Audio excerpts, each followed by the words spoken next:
জীবন চলার পথে এই পথে পড়ে থাকুন, লক্ষ্যে আপনি পৌঁছাতে না পারেন, আপনাকে পৌঁছে কেউ নেবে, হার কেউ ধরবে।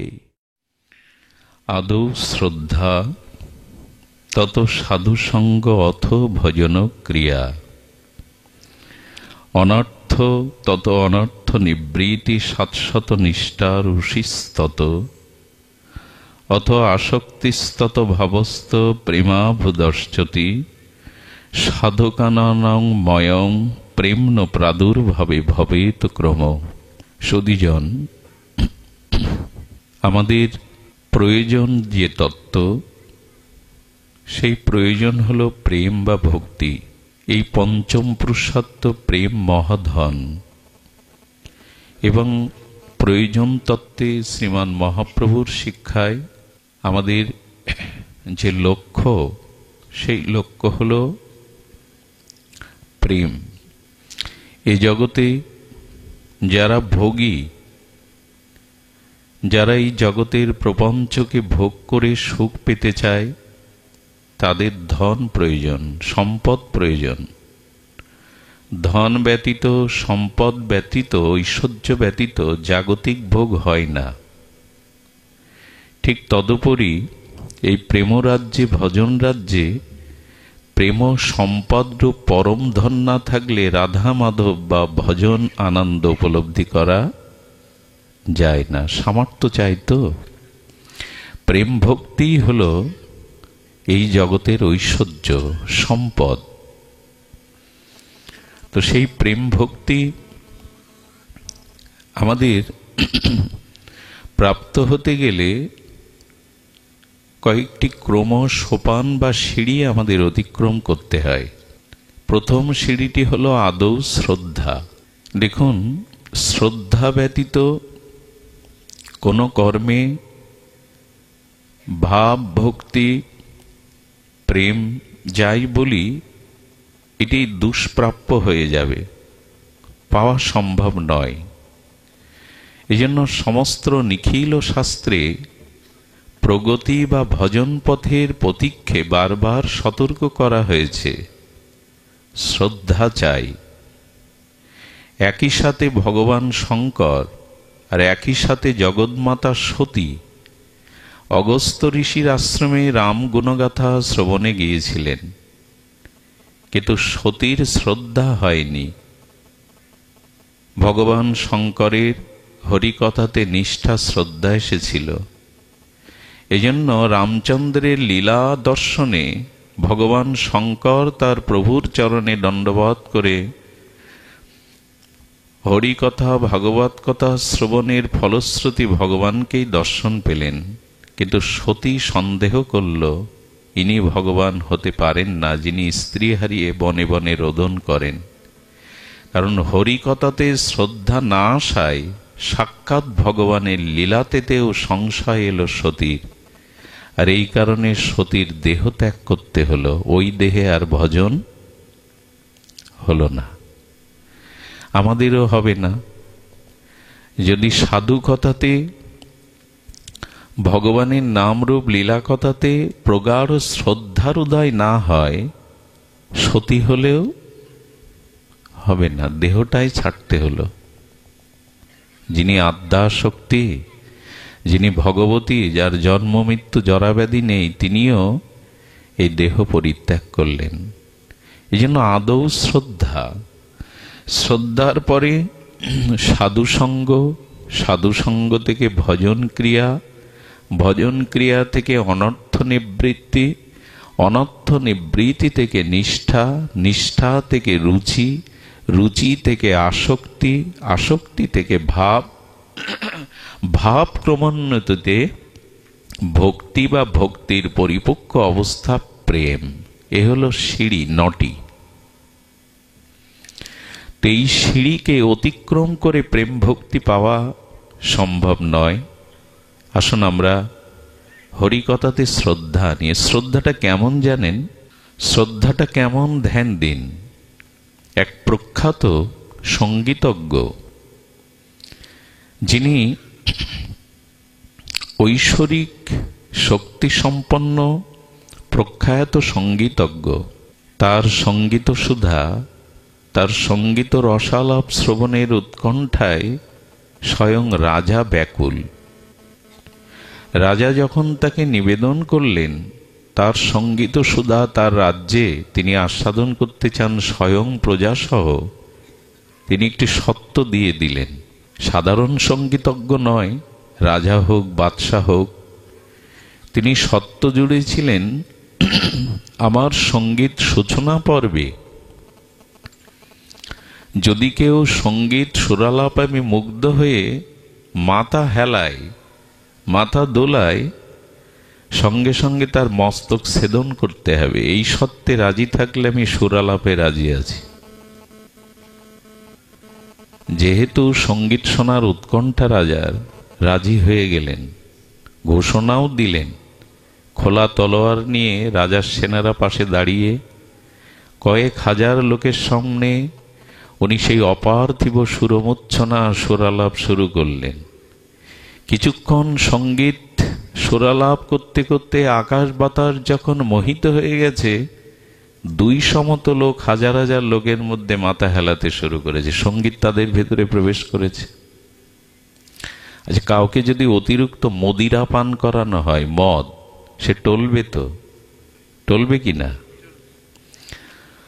তো যখন মাথা হেলাতে শুরু করেছে, উনি রাগিনী সুরালাপ থামিয়ে বলছেন, যেটা বলা ছিল সেটা পালন করুন।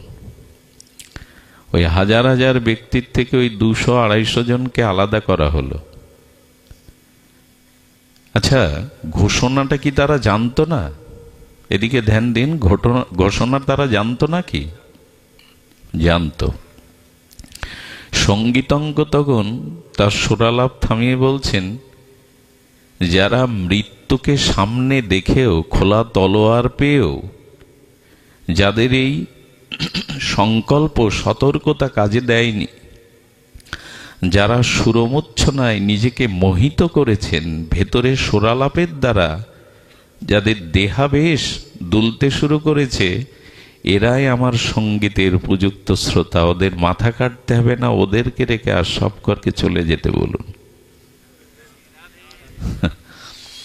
হরিকথাতে যদি আপনি মন বসাতে না পারেন, হরিকথা যদি আপনার ভেতরে গিয়ে আপনার চিত্ত বিবেককে, আপনার প্রেমানন্দকে উথলিত না করতে পারে। আচ্ছা, পূর্ণিমার চাঁদের আকর্ষণে নদ নদী সমুদ্রের জল,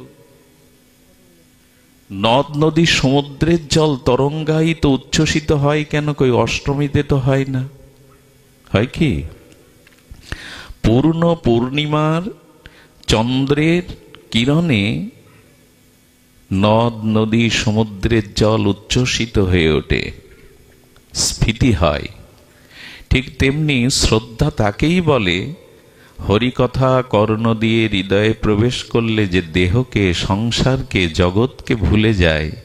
হরি লীলা কথায়, হরি প্রেমানন্দ রসে যিনি ডুবে যায়, এরাই হরিকথাতে এদের শ্রদ্ধা এসেছে ভাবতে হবে, এরাই অধিকারী। কারণ ভগবানের কথা ভগবানের সাথে আমাদের যুক্ত করে দেয়। কি করে দেয়? তার নাম রূপ লীলার সাথে আমাদের যুক্ত করে দেয়। যুক্ত তো হতেই হবে। দেখুন, ব্যষ্টি যদি সমষ্টির সাথে যুক্ত থাকে, ধ্যান দিন, ব্যষ্টি যদি সমষ্টির সাথে যুক্ত থাকে, তখন সমষ্টির শক্তি ব্যষ্টির মধ্যে প্রতিফলিত হয়। আবার বলি, ব্যষ্টি যদি সমষ্টির সাথে যুক্ত থাকে, তখন সমষ্টির ক্রিয়া বা শক্তি সঞ্চারিত হয় ব্যষ্টিতে। কেমন জানেন? আত্মার সাথে আমার এই দেহটা এখন যুক্ত আছে, বিযুক্ত হলেই তো মৃত্যু। দেহ থেকে আত্মা বিযুক্ত হলেই মৃত্যু। এখন যুক্ত আছে, তার মানে সেই সমষ্টি ঈশ্বর পরম সত্তার সাথে ব্যষ্টিরূপ আমার এই হস্তপদ দেহটা যুক্ত আছে। এ থাকাতে কি হয় জানেন? আচ্ছা, এখন আপনাদের চুলগুলো বাড়ে, নখগুলো বাড়ে, বাড়ে কি না? আচ্ছা, যদি সমষ্টি আত্মা থেকে আমার দেহ আলাদা হয়ে যায়, বৃদ্ধি পাবে? মরা ব্যক্তির চুল নখ বাড়ে? মরা শিশু কিশোর হয়, যুবক হয়? তার মানে ওই সমষ্টি সত্তার সাথে যুক্ত আছি বিধায় আমি বৃদ্ধি পাচ্ছি। ঠিক স্বয়ং ভগবৎ সত্তার সাথে যারা যুক্ত, তারা ওই ক্রমোন্নতিতে বৃদ্ধি পেতে পেতে সেই পরমের চরণে প্রেম ভক্তি লাভ করে পরম ধন্য হতে পারে। যুক্ত না থাকলে কিন্তু এই শক্তি সে পাবে না। আরো দেখুন, আচ্ছা, মাথায় চুল আছে, আমাদের হাতের নখাগ্রে নখও আছে, করাগ্রে। এখন এই চুল নিয়েই, নখ নিয়েই তো ঠাকুর ঘরে সেবা অর্চনা করি কিনা? তো মাথা ভর্তি চুল নিয়ে যখন ঠাকুর ঘরে ভগবত সেবা আরাধনা করি, তখন কিন্তু এই চুলের শোভা আছে, শুদ্ধতা আছে, নিষেধ ক্রিয়া নাই। কিন্তু ভোগের থালাতে মাথার থেকে একটা চুল যদি খসে পড়ে, ওটার ভোগ লাগানো যাবে কি? শুদ্ধতা আপনি গ্রহণ করতে পারবেন কি ওই খাদ্যটা? কেন মাথায় এতগুলো চুল, ক্ষতি নেই, একটা খসে পড়লো বলে অপবিত্র হয়ে গেল? এর কারণ হলো, যারা সমষ্টির সাথে যুক্ত আছে তারা অপবিত্র হয় না। যারা ভগবানের নাম রূপ লীলার সাথে, ভজনের সাথে সংযুক্ত আছে, এ জগৎ তাদের অশুদ্ধ করতে পারে না। চুলটা খসে পড়লেই, আচ্ছা, পাখি দুটি ডানা মেলে নীল নীলিমায় বা বনাঞ্চলে নিবিড় কাননে উড়ে বেড়ায়, উন্মুক্ত বিহঙ্গ পাখা মেলে মনের উল্লাসে উড়ে বেড়ায়। কিন্তু ডানা থেকে যদি একটা পেখম খসে পড়ে, সেই পেখম ধুলায় ধূসরিত হয়ে পড়ে থাকা ছাড়া আর উঠতে পারে কি? বিচ্ছিন্ন হয়ে গেছে। সেই বৃহত্তম ডানার থেকেও, মানে সমষ্টি থেকে ব্যষ্টিটা বিচ্ছিন্ন হয়ে গেছে। এজন্য ভগবত ভজনের সাথে আমাদের যুক্ত থাকতেই হবে। বৃহত্তমের সাথে, সমষ্টির সাথে ব্যষ্টিকে যুক্ত হতেই হবে, নাহলে আমাদের পতন অবশ্যম্ভাবী। অবশ্যম্ভাবী আমাদের পতন। এই জন্য শাস্ত্রী বারবার বলেছেন, যুক্ত থাকো। তেষাং সতত যুক্তানাং ভজতাম প্রীতিপূর্বকম দদামি বুদ্ধি যোগম তাং উপজান্তিতে। এই গীতার মহাবাণীতে ভগবান বলছেন, তেষাং সতত যুক্তানাম, আমার সাথে যুক্ত হও। আর ভগবানের সাথে যুক্ত হওয়া মানে ভক্ত সাধু সঙ্গে ভগবানের নাম রূপ লীলা কথার সাথে যুক্ত হয়ে যাওয়া। এগুলির সাথে যুক্ত হতেই হবে।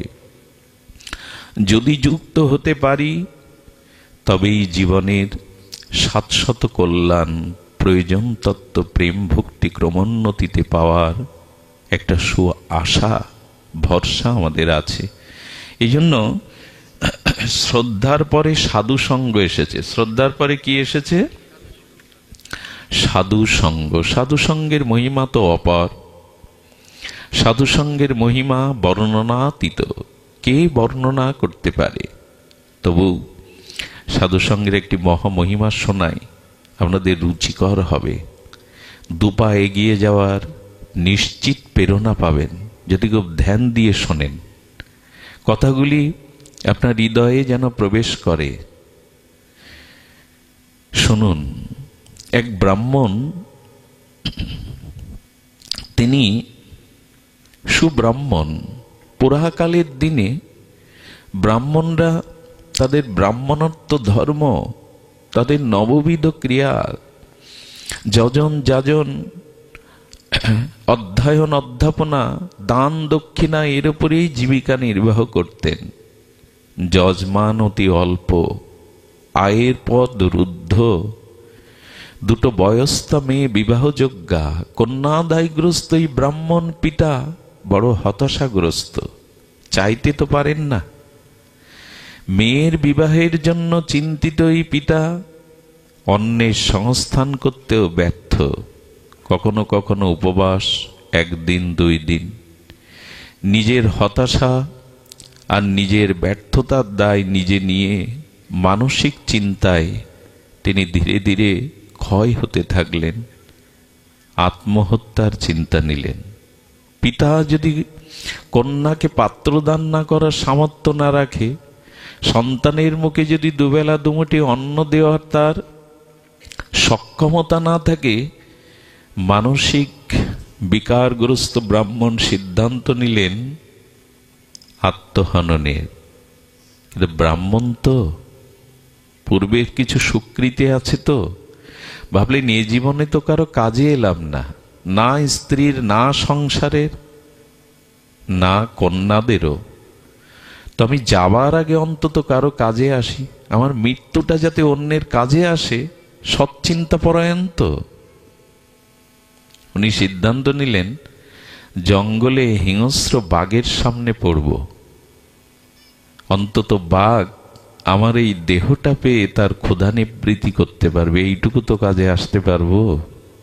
অন্তত একজনের ক্ষুধা আমার শরীরটা দিয়ে নিবৃত্তি হোক, এই ভাবনায়।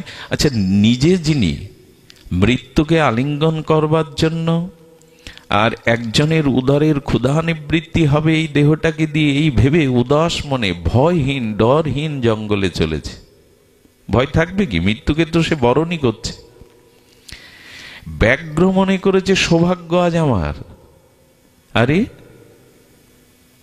আমার খাদ্য, আমার উপচার তো সামনেই। ব্যাঘ্রর কান যখন লাল হয়ে উঠেছে, তার সেই তর্জন গর্জন এবং শিকারের পূর্বে তার যে বীর্যবাত্তা প্রকাশ যখন শুরু করেছে, ঘটনাক্রমে বাঘের পাশেই বসেছিল রাজহংস।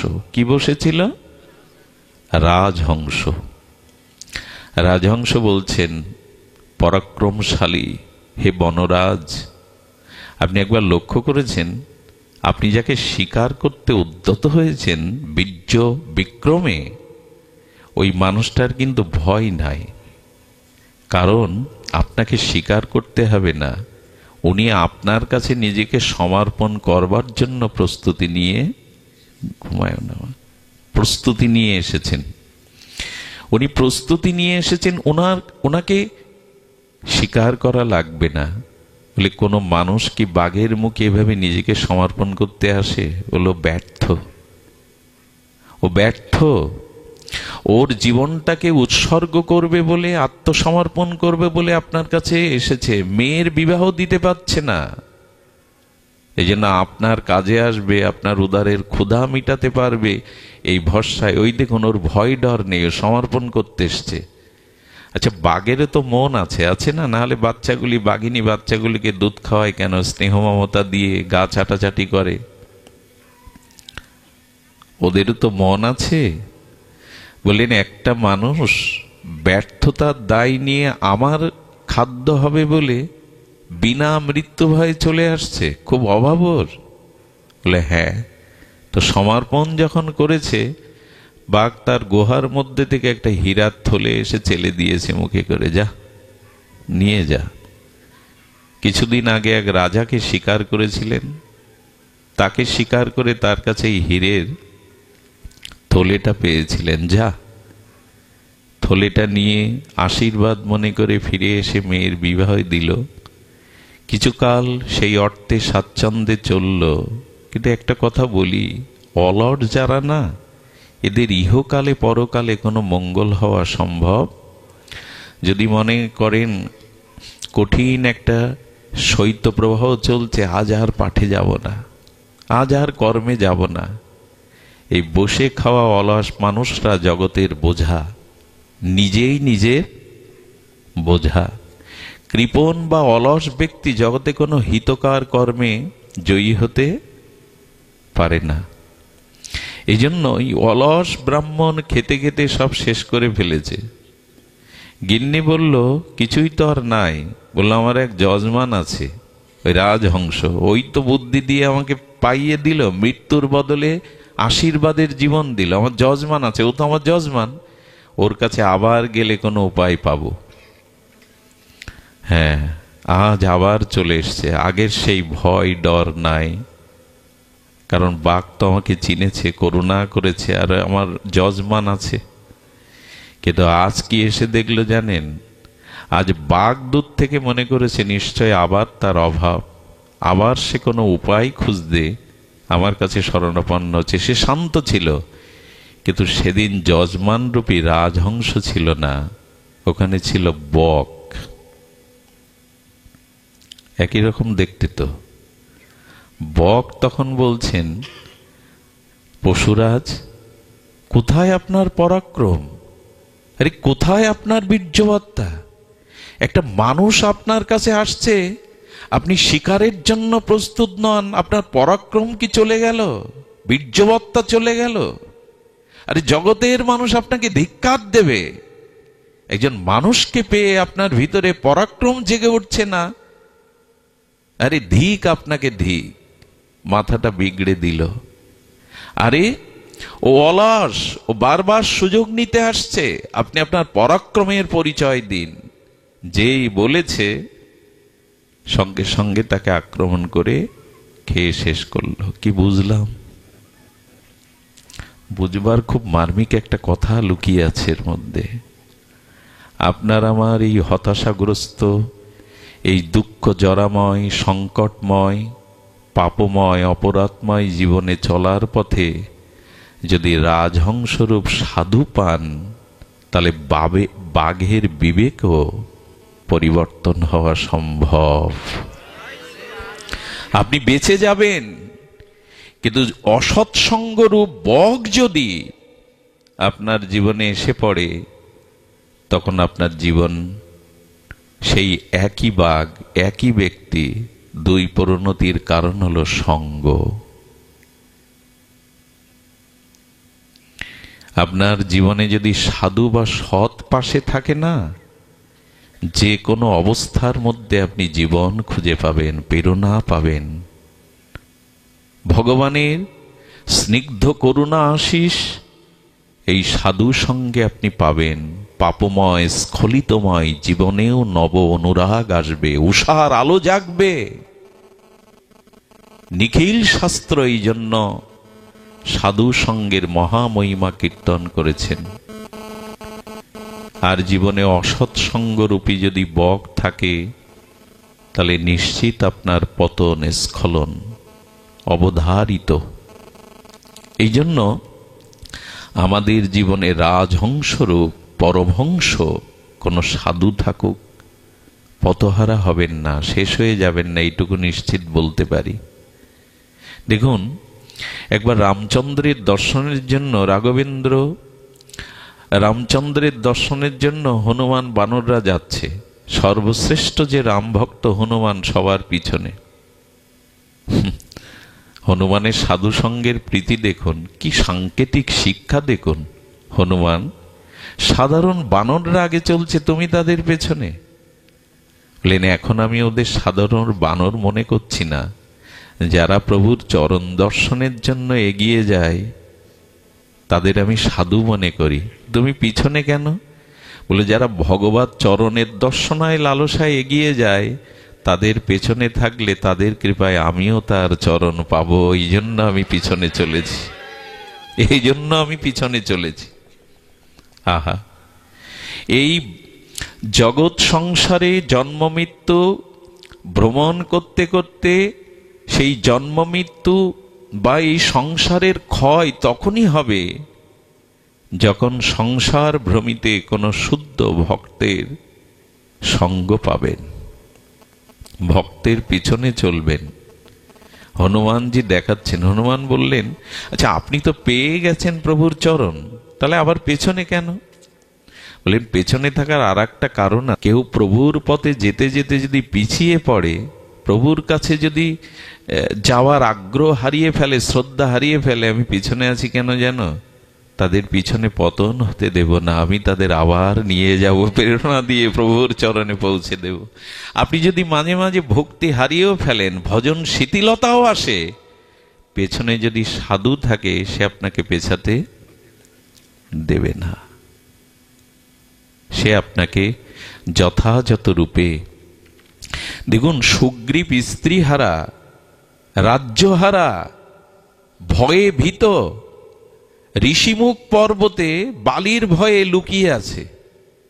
যার রাজ্য নেই, রাজ সিংহাসন নেই, যার স্ত্রীপুত্র নাই, যিনি মৃত্যু ভয়ে ভীত হয়ে ঋষিমুখ পর্বতে লুকিয়ে আছেন, কিন্তু সুগ্রীব জীবনে রাজ্য পেল, স্ত্রী পেল, সম্পদ পেল, সুনাম পেল, রাঘবেন্দ্রের চরণ পেল, রামচন্দ্রের সাথে তার সখ্যতা এলো, অমর হয়ে রইলেন রামায়ণ কাব্যে সুগ্রীবের চরিত্র, রামের মিতা। এ সব কিছু ফিরে পাওয়ার কারণ কেন জানেন?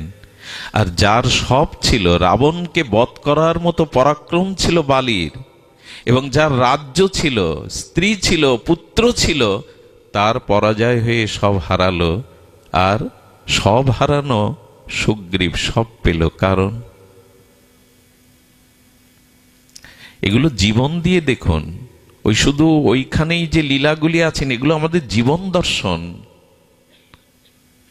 তার একটাই কারণ, সুগ্রীব সব হারা হলেও রাজ্য, স্ত্রী, সম্পদ, হনুমানকে হারা হননি, হনুমানকে ছেড়ে দেননি জীবনে। কি সংকেত গো! সব ছেড়েছিলেন কিন্তু হনুমানকে সঙ্গ ছাড়া করেননি, এবং এই ভক্ত হনুমানের কারণেই তার সব প্রিয় পাওয়া। রাজ্য ছিল, স্ত্রী ছিল, সম্পদ ছিল, যুবরাজ অঙ্গদ ছিল, বালির বল শক্তিও ছিল, কিন্তু বালির জীবনে হনুমান ছিল না বলেই সব হারালো। আমার মনে হয় মুক্তার মতো এই সিদ্ধান্তগুলো গলায় ঝুলিয়ে রাখি, যাতে পথহারা না হয়। জীবনে সবাই চলে যাক, সবাই মুখ ফিরিয়ে নিক, যেন সাধু সঙ্গ হতে বঞ্চিত না হয়, সাধু সঙ্গ থেকে জীবনে বঞ্চিত না হই। সব পেল। আচ্ছা দেখুন, বিভীষণ ভক্ত, বিভীষণ ভক্ত, বিভীষণ রাক্ষস কেউ বলেনি। বিভীষণ ভক্ত, লঙ্কায় থেকে রাবণের নিষেধের পরেও সে তুলসী রাখত, ঘরে রাম নাম লেখা থাকতো, রাত জেগে ভজন করতেন। আচ্ছা, যদি বিভীষণ ভজন করেন, রামচন্দ্রের চরণপাদ পদ্ম অনুভব করে থাকেন, তো সীতাকে সেই লঙ্কায় বন্দি অবস্থায় বিভীষণ কোনো চেষ্টা করেনি কেন? একদিক দিয়ে আমি প্রভু তোমায় ভক্তি করি, একদিক দিয়ে তোমার ভক্তিকেই আটকে রেখেছে আমি তার। বোঝা যায় কি কথা? খুব সাংকেতিক কথা, কথাগুলো জীবনে খুব মূল্যায়ন করা দরকার। ভক্তিকে বন্দি করে রাখা হয়েছে, অথচ আমি ভজন করছি। এই জন্য বিভীষণকে রামচরিতমানসে তুলসীদাস গোস্বামী বলেছেন ভ্রমের প্রতীক। কিসের প্রতীক? ভ্রম। ভ্রম মানে কিছু মনে করবেন না, আমি বাইরে ভক্তবেশ নিয়েছি, বাইরে ভক্তবেশ নিয়েছি, ভজন করি, অথচ ভেতরে ভক্তিকে রক্ষার কোনো সংকল্প আমার নাই। তার মানে আমি ভ্রমের মধ্যেই আছি।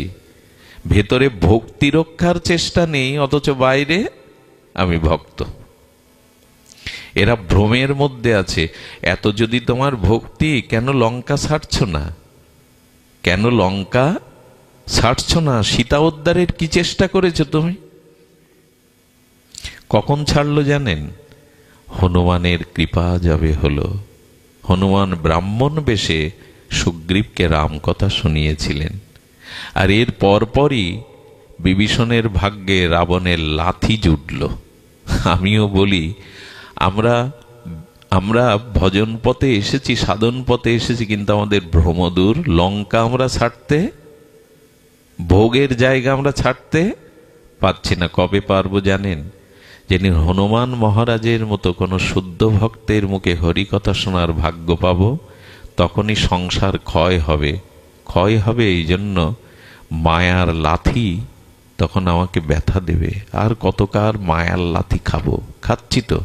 একটা কথা বলি, পৃথিবীতে আজ পর্যন্ত যাদের সাথে সম্বন্ধ বা সম্পর্ক করেছেন, সেই সম্পর্কে কেউ ব্যথা দেয়নি বা সম্পর্ক পূর্বের মতো আছে, একথা কেউ স্বীকার করতে পারবেন না। সাংসারিক কোনো সম্পর্ক ধীরে ধীরে ধীরে ধীরে স্বার্থ এসে দেখা দেয়, ধীরে ধীরে সামর্থ্য না থাকলে শিথিল হয়ে যায়, আর একটা সময় ব্যথাটা লাথিটা তারাই মারে। সম্বন্ধ করে কেন জানেন মানুষ? নিরাপত্তার জন্য, আশ্রয়ের জন্য। একমাত্র সাধুগুরু বৈষ্ণব আর ভগবানের আশ্রয় ছাড়া সব আশ্রয়গুলো একসময় স্বার্থে শিথিল হয়ে আসে। সেই সম্বন্ধ টিকিয়ে রাখা যায় না। এই জন্য মানুষ যেতে যেতে একটা আক্ষেপ নিয়ে যায়, যাদের আপন ভেবেছিলাম তারা আমার আপন। আপনটাকে চিনবে কি করে?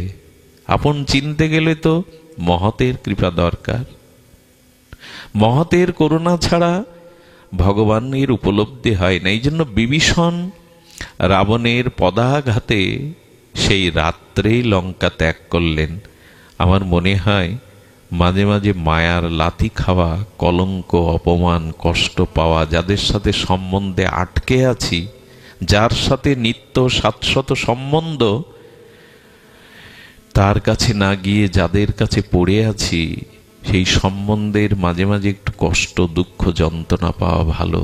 মনে পড়ে, মনে পড়ে, মনে পড়ে আমার চিরচেনা চির আপনজন, ব্যথার ব্যথী এরা কেউ না।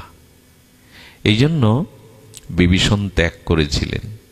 দেখুন, ভক্ত সঙ্গ, গুরু সঙ্গ হলে কি হয়? বিশ্বামিত্র যজ্ঞ সফল হলে রাম লক্ষ্মণকে বলছেন চলো আমার সাথে। দেখুন, বিশ্বামিত্র আগে চলেছে, পিছনে চলেছে রামভদ্র, সর্বপিছনে কনিষ্ঠ লক্ষ্মণ ঠাকুর। এখানে সংকেতটা কি? রামচন্দ্র পূর্ণব্রহ্ম ভগবান হয়েও বলছেন, আচ্ছা উনি তো ভগবান আর উনি তো মুনি, বিশ্বামিত্র ঋষি বা মুনি। তো যেহেতু রামচন্দ্র বিশ্বামিত্রকে গুরু জ্ঞান করেন, রামচন্দ্র বললেন যদি চলতেই হয় গুরুর পিছনে চলো, গুরুদেবের আগে আগে চলো না। এই দেখো, আমি বিশ্বামিত্র আগে চলেছেন, পিছনে চলেছেন রাম। আচ্ছা আমরা পারবো তো? স্বয়ং ভগবান বিশ্বামিত্র গুরুদেবকে আগে নিয়ে। এই জন্য জীবনের অগ্রে সাধুগুরু বৈষ্ণবকে রাখুন, তখন পথ চলার ভুল হবে না, তখন আর স্খলিত হবেন না। এই একটা অপূর্ব সংকেত। সাধুগুরু বৈষ্ণবের আদর্শকে সামনে রেখে চলুন, তাদেরকে সম্মুখে রেখে চলুন, জীবনের পথহারা হতে হবে না। তো চলেছেন, চলতে চলতে হঠাৎ সেই বনের মধ্যে নিবিড় বনলক্ষ্মীর শোভা, সবুজ পল্লবে পল্লবিত, পাখির কলকাকলিতে পঞ্চম টানে আর বিহঙ্গের সুরকলতালে সমস্ত তপবন মধুময়। চলেছেন ভগবান, চলেছেন ঋষি বিশ্বামিত্র। হঠাৎ বিশ্বামিত্র দাঁড়িয়ে পড়লেন। দাঁড়িয়ে পড়ে দেখছেন এই সবুজ বনলক্ষ্মীর শোভামণ্ডিত বনে একটি জায়গায় গাছ শুকিয়ে গেছে, আর সবুজ পাতা ফল ফুল ফলে না। বাতাসটা যেন তপ্ত, দীর্ঘ নিঃশ্বাসের বাতাস। সেখানে কোনো শুভ লক্ষণ নাই। পুরো তপবনের মধ্যে এরকম একটা পোড়া জায়গা দেখে, অভিশপ্ত জায়গা দেখে বিশ্বামিত্র দাঁড়িয়ে গেলেন। বিশ্বামিত্র দাঁড়ানোর সাথে সাথে রামভদ্র দাঁড়িয়ে গেলেন, কিন্তু রামচন্দ্রের দৃষ্টি তখন পড়েছে একটা পাষাণের দিকে। কার দিকে পড়েছে? পাষাণের দিকে। এই পাষাণী হল অহল্যা। দেখুন, যাদের জীবনে পাপ আছে, অপরাধ আছে, তারা জড়প্রাপ্ত হয়ে যায়। তাদের চেতনা বা শুদ্ধ জ্ঞান, শুদ্ধ চেতনা না থাকার নামই হলো জড়ত্ব। যাদের ভগবত চেতনা নেই, শুদ্ধ ভজন নেই, এমনি তারা চলাচল করলে কি হবে? তাদের ভিতরে অধিক পাপ, অধিক অপরাধ জীবনে এসে গেলে আমাদের চৈতন্য সত্তা সংকীর্ণ হয়ে আসে। একটা মানুষকে যেমন দিনের পর দিন ক্ষুধার অন্ন জল না দিলে সে দুর্বল হয়ে যায়, জড় হয়ে যায়, চলৎ শক্তি থাকে কি? ঠিক তদুপরি বহু অপরাধ করলে, পাপ করলে মানুষের চেতনা হারিয়ে যায়, সে জড়ত্ব প্রাপ্ত হয়। অহল্যা তেমন জড়ত্ব প্রাপ্ত হয়ে আছে। অহল্যা রামচন্দ্র, রামভদ্র, রাজীবলোচন তাকিয়ে আছেন। অহল্যা যেন জগৎকে ডেকে বললেন, পাপ বা অপরাধে আমার মতো যদি কেউ পাষাণ জড় হয়ে থাকো, ক্ষতি নেই। যে পথ দিয়ে ভগবান, গুরু, সাধু যায়, ওই পথেই পড়ে থাকো, একদিন না একদিন তোমার প্রতিও তার দৃষ্টি যাবে। এই পথে পড়ে থাকুন। অপরাধ করেছি, অন্যায় করেছি, আমার স্খলন হয়েছে, পতন হয়েছে, আমি যদি জড়প্রাপ্ত হয়ে থাকি, জ্ঞান বুদ্ধি শূন্য বিচার হয়ে, যে পথ দিয়ে গুরু যায়, যে পথ দিয়ে ভক্ত যায়, সেই পথের পাশে পড়ে থাকুন। আচ্ছা, আপনি গিরিরাজ পরিক্রমা দিতে দিতে যদি অসুস্থ হয়ে বসে পড়ে থাকেন, পড়ে থাকবেন না। কোনো সহৃদয় সাধু এসে বলবে চলো। পরিক্রমা মার্গে পড়ে থাকলে, আচ্ছা এই পথে যারা আসছেন হরিকথা শুনতে, কেউ যদি অসুস্থ হয়ে রাস্তার মাঝখানে পড়ে থাকে, তাকে এড়িয়ে আসবেন সবাই, চলো ভাই। কিন্তু যদি পথেই না পড়ে থাকেন, দৃষ্টিও যাবে না। যদি পথেই না পড়ে থাকেন, দৃষ্টিও যাবে না, হাত ধরে কেউ বলছেন পড়ে থাকো। আমরা আছি তো, এই কয়েকটা মুখ দেখছি, আমার তো মনে হচ্ছে নেমে এসে ওদের চরণ বন্দনা করবার জন্য। 2-3টে দিন এরা কোথায় না কোথায় ছুটে যাচ্ছে, কোনো কিছু তো চাওয়া পাওয়া নেই, পথে পড়েই আছে। সংসার তো সকলের আছে, শরীর তো সকলের আছে, ক্লান্তি সকলের আছে, কর্ম সকলের আছে, ছুটে ছুটে আসেন আপনারা। আমি বলি কি, এই পথেই পড়ে থাকুন, কারো না কারো দৃষ্টি একদিন যাবে, সে হাত ধরে আপনাকে নেবেই, ফেলে দেবে না। পথে পড়ে থাকুন। এই জন্য এই পথে, এই সাধু পরিক্রমা মার্গে, জীবন চলার পথে এই পথে পড়ে থাকুন। লক্ষ্যে আপনি পৌঁছাতে না পারেন, আপনাকে পৌঁছে কেউ নেবে, হার কেউ ধরবে। আহা, এই পথ থেকে যেন দূরে সরে না যায়। পারি আর না পারি তোমার কাছে পৌঁছাতে, পথে তো পড়ে রয়েছি, কারো না কারো হৃদয়ে তো করুণা হবে, দয়া হবে। আজ পাষাণ সম। আর অহল্যা বললেন, আজ এ পথে পড়ে রয়েছি বলেই তোমার দৃষ্টি পড়ল। রামচন্দ্রের চোখ ছলছল হয়ে গেছে।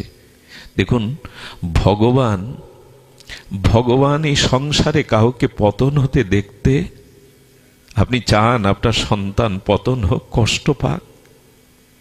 কেউ চায় না।